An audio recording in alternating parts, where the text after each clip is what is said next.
Tyler from Aspire Sports, and let's talk early waiver wire ads for week 2.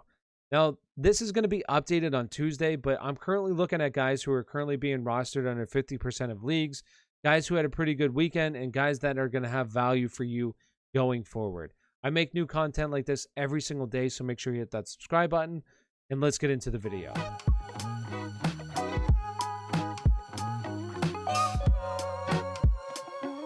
The top waiver wire ad for this upcoming week is going to be Elijah Mitchell. You have a guy in Raheem Mostert. He's probably going to miss some time. We don't know exactly how much time he's going to miss. We'll probably know tomorrow, but he's going to miss some time. Then you have a guy in Trey Sermon who was a healthy scratch. So Elijah Mitchell was the guy this past weekend. Now, he looked good, but this was a really easy matchup against Detroit, who Detroit this year looks like they're going to be just as bad as they were last year. So in terms of their defense. So Elijah Mitchell had a really good day, and going forward, I think he's going to have the first crack at the starting job if Raheem Mostert misses time. This could be everything that we hope Trey Sermon could be. Now, I don't know the full details of what happened with Trey Sermon. I've seen some people say that the special teams, he wasn't very good at special teams, so that's why he was a healthy scratch. Other people say that really Elijah Mitchell was better than him in training camp, and that's why he got this nod. So we'll have to see exactly what happens with Trey Sermon, what the word is coming out of San Francisco. But Elijah Mitchell is no joke. I made a video here that you can check out above, but really his workout metrics are off the chart. In college, he was very good. So he's no joke. I know that he was a 6th-round draft pick and Trey Sermon was a 3rd-round draft pick, but we see it all the time where late-round guys outperform early-round guys. It's possible. So Elijah Mitchell, in a team that likes to run the football, a guy that was very good at outside zone running scheme in college, now gets that in the pros. He needs to be the top overall waiver wire pickup of week 1. The number 2 player on the list, Sterling Shepard. If you need wide receiver help, he's the guy for you. Sterling Shepard has been really solid throughout his career. The biggest problem is he can't stay on the field. He can't really stay healthy. Right now, he's healthy. Daniel Jones and him have this chemistry where really he sees a bunch of work with Daniel Jones under center. He had 7 catches for 113 yards and a touchdown on 9 targets against Denver, which is a tough matchup. So I'm not saying he's the wide receiver 1 in this offense, but he could definitely challenge Kenny Golladay for that spot. Sterling Shepard should be rostered in a lot of your leagues, especially if you need wide receiver help. So the number 2 player, Sterling Shepard. The number 3 player, Tim Patrick. And I love Tim Patrick, but man, I'm really sad about Jerry Jeudy. He's probably going to be out 8 weeks. So Tim Patrick now is going to slide into that starting role right there with Courtland Sutton on the outside. You're going to have KJ Hamler in the slot. So now he becomes fantasy viable. There's a lot of malice, though, in this offense.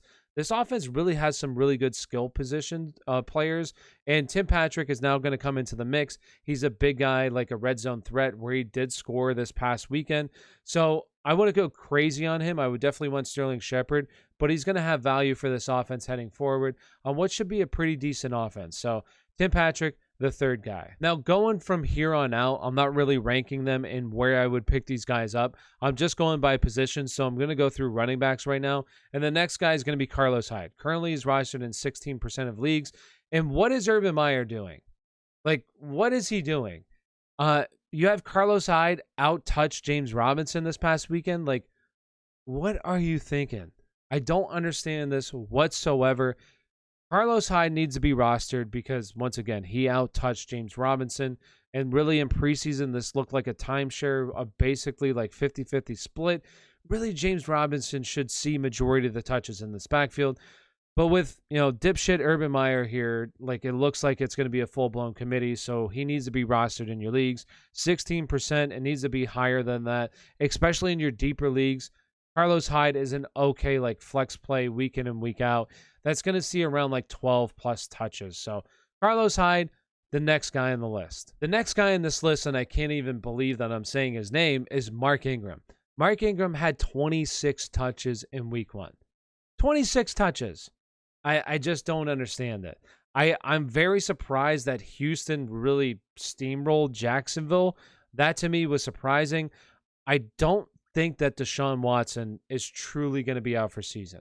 Now, he could definitely can be, but to me, this team has kind of left the door open for a possible Deshaun Watson this year at quarterback. So if he comes back, then Mark Ingram definitely has some value, but they're not going to play Jacksonville every single week, so I just don't envision them being able to run the ball as much as they did in this game. And you're probably going to have more of like David Johnson, but still, in games that are going to be close, they're going to try to run the ball as much as possible. And it looks like Mark Ingram is the favorite to run the ball in this offense, so he should possibly be really rostered. There's other guys that I think have higher upside, like the 3 guys that I mentioned. I'd rather have over Mark Ingram. He's right there with Carlos Hyde. I'd probably even rather have Carlos Hyde, but still a guy that is going to offer you some value in games that really this team should be within a score. So games like coming up against Carolina would be a game week 3, and then after that we'll see. But Mark Ingram is a possible add in your deeper leagues if you need some help at the running back position. The next guy, Tony Jones. And I'd rather have Tony Jones over Mark Ingram because he has really solid flex appeal week in and week out. This is a guy who had 12 touches and actually has impressed in New Orleans.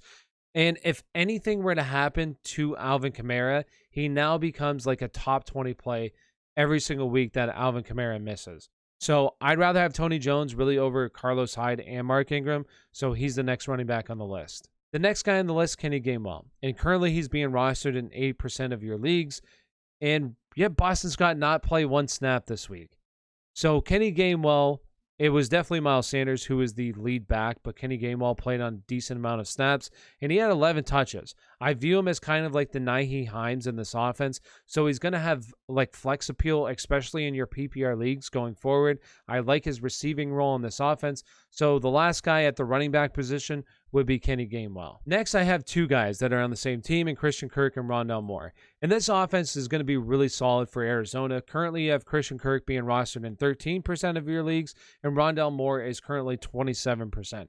So if one of these guys is available and you need some wide receiver help, like I would consider adding one of these guys. I know that Christian Kirk had 2 touchdowns this past week, but I just view him, like both these guys, as kind of like inconsistent, and it's going to be hard to figure out which one's really going to be the better play week in and week out. Basically, their numbers were the same except the touchdowns, which we know touchdowns are pretty inconsistent, are hard to predict. So these are 2 guys that I would have interest in. Personally, I would want Rondale Moore a little bit more because I just envision them like trying to get him the ball more in space than Christian Kirk. But both of them are fine options if you need some help at the wide receiver position. Say you had a guy like Jerry Jeudy go down and you're looking to add someone. First, it would be the top 2 guys like Sterling Shepard and Tim Patrick, and then I would go to one of these guys if they're available. So Christian Kirk and Rondale Moore. And if you're in a PPR league, this is a guy that I would actually want after Sterling Shepard, probably even after Sterling Shepard, but he's sitting at 45% rostered. So it's hard to really envision him being available in like your 12-team leagues. He's probably rostered, but he saw 13 targets. He kind of picked up where he left off last year with 13 targets, 8 receptions, 60 yards. So it's not the best yardage day, but this was a tough matchup for them against Pittsburgh. So a guy that kind of picking up where he left off of target for Josh Allen in the slot. Cole Beasley definitely has really good appeal week in and week out, especially in your full point PPR leagues. So Cole Beasley, the next option. Next, let's go to tight ends where we got Juwan Johnson. And I don't want people to like overreact to Juwan Johnson because he had 2 touchdowns, but he also had 3 targets, 3 catches, 21 yards on those 2 touchdowns. So like, let's not overvalue him and drop a guy like Mike Gesicki, who had a terrible week, who put up a goose egg for Juwan Johnson. Don't do that. Keep Mike Gesicki. He's the better option here. Juwan Johnson kind of comes in on 3rd downs. So don't get too crazy, but if you're like absolutely desperate, then sure, he's a okay ad. As good as they're going to come at the tight end position. So Juwan Johnson, next guy. Another guy that I think is going to kind of get overvalued a little bit as well is going to be Gerald Everett because he scored a touchdown. But once again, he caught 2 passes on 2 targets for 20 yards, and one of them was a touchdown. I do like his outlook possibly for season long, but Will Dissly definitely played a lot. So I got to see the snap percentage between these 2 guys. But I like his talent. He's definitely talented, but really he's going to need to see more work, more snaps to really be viable in fantasy football.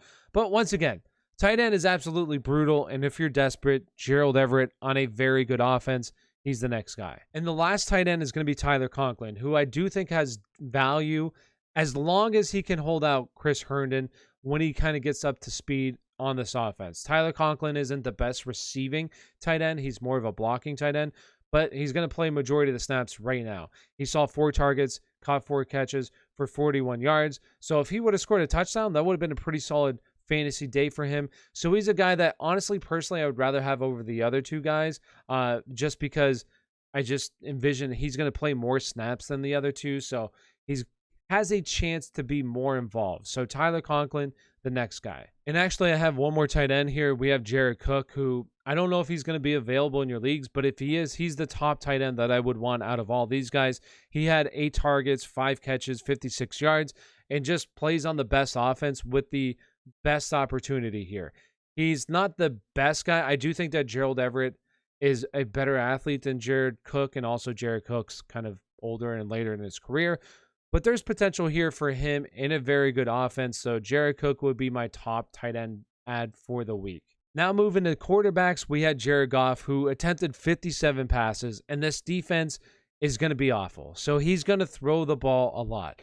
And no, Jared Goff isn't a very good quarterback, but he's also not a bad quarterback. He gets the job done. And that's what he's going to do week in and week out, is just get the job done, because once again, he's going to throw the ball a lot in this offense. So Jared Goff would be an okay add, like in your deeper leagues where maybe there's not a whole lot of quarterbacks out there and you need a guy to kind of plug and play. Sometimes he's a guy that, once again, is going to be a volume-based kind of guy that if you need some quarterback help, maybe you had like Ryan Fitzpatrick, Jared Goff is a guy that you can pick up and start. So Jared Goff is the next guy. And the last guy here, especially in your like 2 quarterback super flex leagues now, you have Taylor Heinecke, who's going to become available and be the starter for this team. I don't know how long Ryan Fitzpatrick is going to be out for. We need to get the news on that. But right now, especially in those kind of leagues where quarterbacks are an absolute premium and there's not a whole lot of quarterbacks out there, he becomes maybe your top add this week in fantasy football in your super flex 2 quarterback league. So Taylor Heinecke needs to be rostered 100% in those leagues.